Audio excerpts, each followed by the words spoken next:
اعوذ باللہ من الشیطان الرجیم بسم اللہ الرحمن الرحیم وانظر الی العظام کیف ننشزها ثم نکسوها لحما صدق اللہ العظیم۔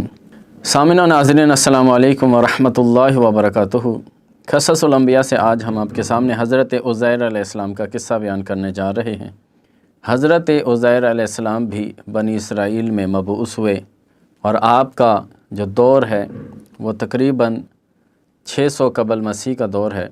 قرآن کریم میں آپ کا نام نامی اسم گرامی ایک مرتبہ ذکر ہوا ہے اور آپ کو یہود خدا کا بیٹا مانتے ہیں، یہودیوں کا ایک گروہ۔ تو آپ کا دور بھی وہ دور ہے جب بخت نصر نے تباہی مچائی تھی اور ہلاکتیں ہوئیں۔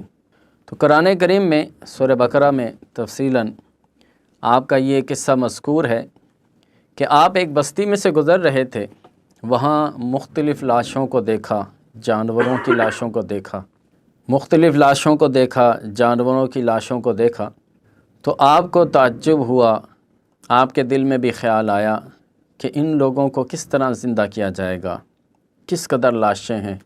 تو اللہ تبارک و تعالی کی ذات بابرکات سے یہ امید کی کہ میں دیکھوں ان لوگوں کو کس طرح زندہ کیا جاتا ہے۔ تو اللہ تعالیٰ نے ان لوگوں کو تو زندہ نہ کیا بلکہ ایک اور معجزہ دکھا دیا ان کو۔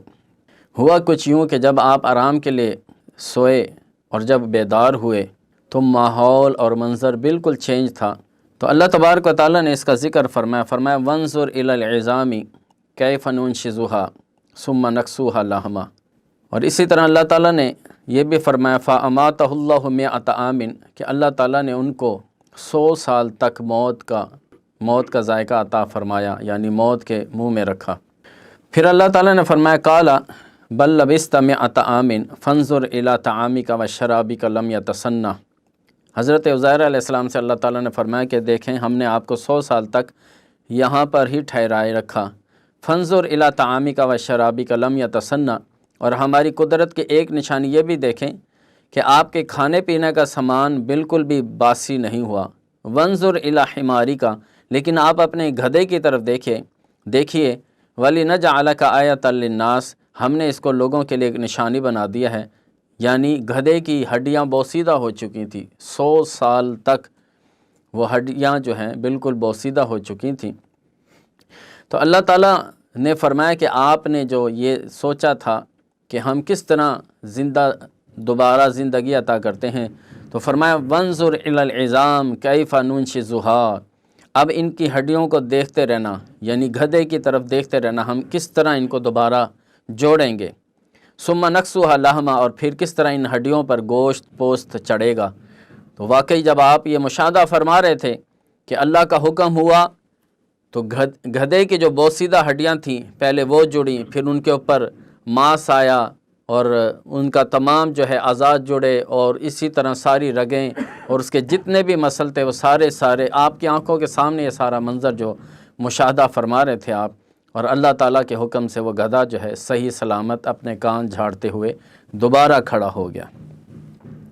قصہ مختصر کہ اللہ تعالیٰ نے اپنا یہ قدرت کا کرشمہ دکھایا تو اللہ تعالیٰ نے فرمایا فلما تبین لہ، جب یہ حقیقت ان کے لیے واضح ہوگی قال اعلم، تو حضرت عزیر علیہ السلام کہنے لگے میں جان گیا، یہ حقیقت کو میں پہچان گیا، کیا ان اللہ علی کل شیء قدیر، کہ واقعی اللہ تعالیٰ ہر چیز پر قادر ہے۔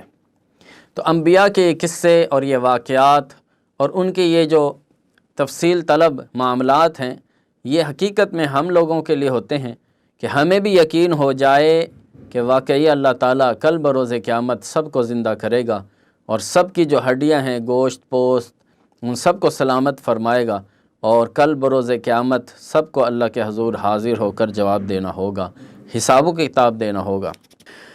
آگے مزید قصہ جو ہے تاریخ علامہ علوسی رحمۃ اللہ علیہ لکھتے ہیں کہ پھر آپ گدھے پر سوار ہو کر اپنی بستی کی طرف گئے اور بمشکل اپنے گھر تک پہنچے اور اپنے گھر کو تلاش کیا تو وہاں آپ کی لونڈی، جس وقت آپ اس کو چھوڑ کے گئے تھے تقریباً 20 سال کی تھی، لیکن جب آپ 100 سال بعد واپس پلٹے تو اس کی عمر 120 سال ہو چکی تھی۔ وہ لونڈی بہت زیادہ بوڑھی ہو چکی تھی، معذور بھی ہو چکی تھی، بصارت بھی جا چکی تھی۔ آپ نے ان سے پوچھا کہ عزیر کا کوئی علم؟ تو کہنے لگی عزیر کو گئے ہوئے تو ایک عرصہ ہو چکا ہے، اب تو لوگ ان کا ذکر بھی بھول بیٹھے ہیں، کوئی ان کا نام نہیں لیتا۔ تو آپ نے فرمایا میں ہی عزیر ہوں۔ وہ کہنے لگی عزیر تو مستجاب الدعوات تھے، اگر آپ عزیر ہیں تو میرے لیے دعا کریں نا کہ میری آنکھیں، میری بصارت واپس آ جائے تاکہ میں آپ کو دیکھ سکوں، پہچان سکوں۔ آپ نے دعا کی، آپ کی بصارت ٹھیک ہوگی۔ پھر کہنے لگی دعا کیجئے میری معذوری بھی دور ہو جائے تاکہ میں چل کے لوگوں کو بتاؤں کہ آپ ہی عزیر ہیں۔ آپ نے دعا کی، اس کی معذوری بھی دور ہوگی۔ اور پھر وہ گئی اس محفل میں جہاں آپ کے بیٹے تھے اور آپ کے دوترے پوترے تھے، وہاں اس محفل میں جا کر اس نے کہا یہ عزیر ہیں۔ تو سب نے ان کی تکذیب کی کہ کیسے یہ عزیر ہیں۔ آپ کے بیٹے کھڑے اور کہنے لگے مجھے ایک نشانی کا پتہ ہے کہ میرے والد کے کندھوں پر ایک نشان تھا، جب وہ نشان دیکھا تو ان کو بھی یقین ہو گیا کہ واقعی یہ میرے والد عزیر ہیں۔ پھر بنی اسرائیل کے لوگوں نے فرمائش کی کہ اگر آپ عزیر ہی ہیں تو ہم تورات کو کھو بیٹھے ہیں، تورات ہمارے سینوں سے نکل چکی ہے، ہمیں بالکل بھی اس کا کوئی علم نہیں ہے، اس کی تعلیمات پر ہم عمل کرنا چاہتے ہیں، اگر آپ سچے نبی ہیں تو ہمارے لیے تورات واپس لے کر آئیں۔ تو آپ نے اللہ تعالیٰ سے دعا کی۔ مختلف روایات میں مختلف اس واقعے کو ذکر کیا گیا ہے۔ ایک روایت میں ہے کہ ایک نور آپ کے سینے میں داخل ہوا اور آپ نے تورات کو جو ہے لوگوں کو املا کروائی اور الف تا بے ساری تورات جو ہے آپ نے لکھوا دی۔ ایک روایت میں ہے کہ حضرت جبریل امین ایک برتن میں کچھ لے کر آئے، جب وہ آپ نے پیا تو پوری تورات آپ کے سینے میں محفوظ ہو گئی، انڈیل دی گئی، آپ کو پلا دی گئی تورات، اور آپ نے اس کی املا کروائی۔ اور پھر کچھ عرصے بعد ایک روایت میں آتا ہے کہ حضرت موسیٰ اور ہارون علیہ السلام کے جو متبرک چیزیں تھیں ان میں وہ تورات واپس ان کو مل گئی بنی اسرائیل کو۔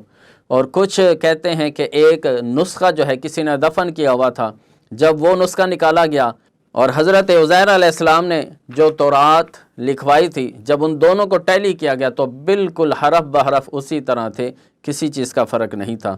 اس معاملے کو دیکھ کر بنی اسرائیل کے جو یہود تھے وہ کہنے لگے یہ تو اللہ کا بیٹا ہے۔ بس یہاں سے ایک فرقہ یہودیوں کا بن گیا جو معاذ اللہ کہنے لگے کہ عزیر جو ہیں اللہ کے بیٹے ہیں۔ العیاذ باللہ۔ اللہ تبارک و تعالیٰ ان شرکیہ کلمات سے ہم سب کی حفاظت فرمائے اور عقائد کی سلامتی عطا فرمائے۔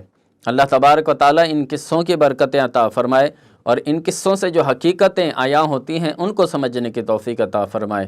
مثلا اس قصے سے یہ حقیقت عیاں ہوئی کہ کل بروز قیامت سب کو دوبارہ مبعوث کیا جائے گا، زندہ کیا جائے گا اور اللہ کے حضور حساب و کتاب کے لیے حاضر کیا جائے گا۔